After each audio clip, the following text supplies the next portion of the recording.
Shalom saudaraku yang dikasihi oleh Tuhan. Kembali kita berjumpa lagi untuk merenungkan kebenaran firman Tuhan di hari Minggu yang berbahagia ini. Saudaraku, firman yang sampai pada kita hari ini diambil dari kitab 2 Timotius pasal yang kedua, ayat yang pertama sampai dengan ayat yang kelima. Saya akan bacakan untuk kita semua. Sebab itu, hai anakku, jadilah kuat oleh kasih karunia dalam Kristus Yesus. Apa yang telah engkau dengar daripadaku di depan banyak saksi, percayakanlah itu kepada orang-orang yang dapat dipercayai, yang juga cakap mengajar orang lain. Ikutlah menderita sebagai seorang prajurit yang baik dari Kristus Yesus, seorang prajurit yang sedang berjuang, tidak memusingkan dirinya dengan soal-soal penghidupannya, supaya dengan demikian ia berkenan kepada komandannya. Seorang olahragawan hanya dapat memperoleh mahkota sebagai juara apabila ia bertanding menurut peraturan olahraga. Sedemikian jauh pembacaan firman Tuhan. Saudaraku yang dikasihi oleh Tuhan, ayat renungan kita hari ini memberikan kepada kita suatu gambaran bahwa ternyata dalam menjalani kehidupan ini kita diibaratkan kepada dua profesi. Yang pertama, ayat yang ketiga dikatakan kita diibaratkan seorang prajurit. Lalu pada ayat yang kelima kita diibaratkan seorang olahragawan. Nah saudaraku, dua profesi ini punya penekanan yang sama, namun juga memiliki perbedaan masing-masing. Saudara yang dikasihi oleh Tuhan, jika kehidupan kita sebagai orang Kristen diibaratkan sebagai seorang prajurit, tentara, ataupun sebagai laskar, tentunya kita tahu bagaimana gambaran seorang tentara, seorang prajurit yang mereka harus menahankan kesusahan sebenarnya. Mereka ditarik dari rumah mereka. Mereka ditarik menjauh dari keluarga pada saat bertugas. Ditarik menjauh dari saudara-saudara ketika mereka menjalankan tugas negara. Bahkan tidak jarang saudaraku yang dikasihi oleh Tuhan, seorang prajurit itu harus menahankan cuaca yang dingin, cuaca yang panas, cuaca yang penuh badai. Bahkan mereka juga harus bertahan, berjalan dalam barisan yang melelahkan. Jika kita pikir-pikir saudaraku, dalam perjuangannya, seorang prajurit bisa saja harus menahan rasa lapar, harus menerima makanan yang mungkin tidak enak untuk dimakan. Bahkan seringkali kekurangan bahan makanan. Nah saudaraku yang dikasihi oleh Tuhan, hal yang luar biasa dari seorang prajurit. Mereka dipaksa menanggung beban. Sebisanya tubuh manusia menanggung beban itu. Bahkan tak jarang mengorbankan nyawanya sampai kepada kematian. Saudaraku yang dikasihi oleh Tuhan, namun demi negara, demi cinta terhadap tanah air, seorang prajurit mau melakukan itu semua. Dengan demikian saudaraku yang dikasihi oleh Tuhan, kehidupan kita sebagai seorang Kristen, seorang laskar Kristus harus mau melakukan hal yang demikian juga. Untuk juru selamat kita, untuk kebaikan orang-orang yang ada di sekitar kita, untuk kebaikan seluruh umat manusia. Tentu tidak mudah, saudaraku. Akan ada banyak tantangan, akan ada banyak kekerasan, akan ada banyak godaan. Tapi seorang laskar Kristus akan menerimanya dengan lapang dada karena dia tahu untuk menjadi seorang laskar, godaan, kekerasan, tantangan itu adalah paket panggilannya. Saudara yang dikasihi oleh Tuhan, jangan berani-berani masuk ke dalam pelayanan Kristus tanpa kesiapan penuh. Jangan berani-berani mengaku sebagai seorang Kristus jika kita belum siap untuk menjadi seorang pejuang Laskar Kristus, pejuang iman.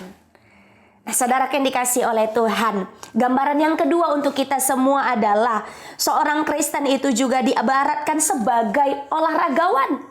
Kita tahu bahwa olahragawan itu pasti suatu saat dia akan menjumpai pertandingan, menjumpai perlombaan. Nah, dalam setiap perlombaan, dalam setiap pertandingan pasti ada aturan-aturan tertentu yang harus diikuti, yang harus dipatuhi untuk mendapatkan kemenangan.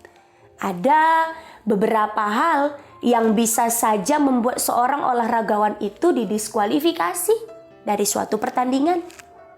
Seorang atlet mungkin yang kedapatan memakai steroid, seorang petinju yang bisa saja memukul lawannya hingga KO tapi melakukan pukulan-pukulan yang terlarang. Begitu juga masih banyak sekali contoh-contoh yang lainnya. Nah, saudaraku yang dikasihi oleh Tuhan, ada banyak peserta-peserta perlombaan di kehidupan ini yang bisa saja menang di hadapan manusia, tapi sebenarnya kalah di hadapan Tuhan. Begitu juga sebaliknya, bisa saja peserta dalam perlombaan iman ini bisa saja diibaratkan kalah di hadapan manusia, tetapi menang di hadapan Tuhan.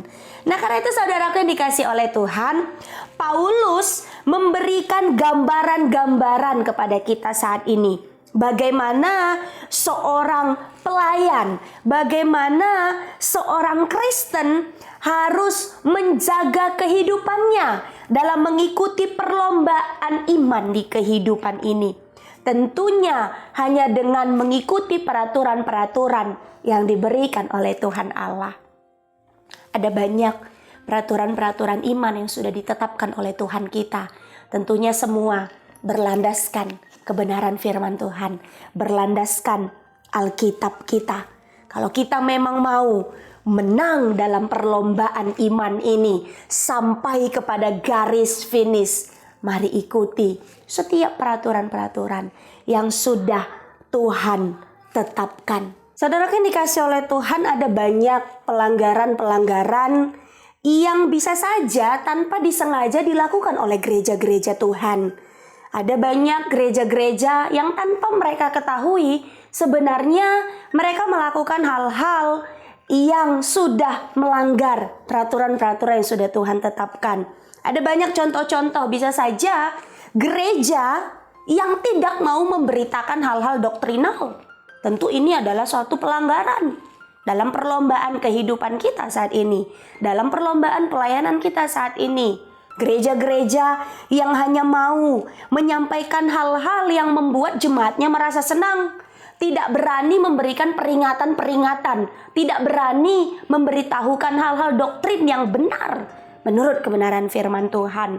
Bisa saja ada juga gereja-gereja yang hanya memberikan janji-janji kosong, hanya untuk menyenangkan jemaatnya, hanya untuk membuat jemaatnya merasa dibahagiakan kalau datang ke gereja. Bisa juga saudaraku yang dikasih oleh Tuhan, gereja-gereja yang menganggap gereja lain itu sebagai saingannya. Hal ini tidak bisa kita pungkiri. Ada banyak gereja di sekitar kita bertumbuh, tapi seharusnya meskipun pelayanan ini adalah perlombaan, kita tidak boleh menganggap gereja lain sebagai saingan kita.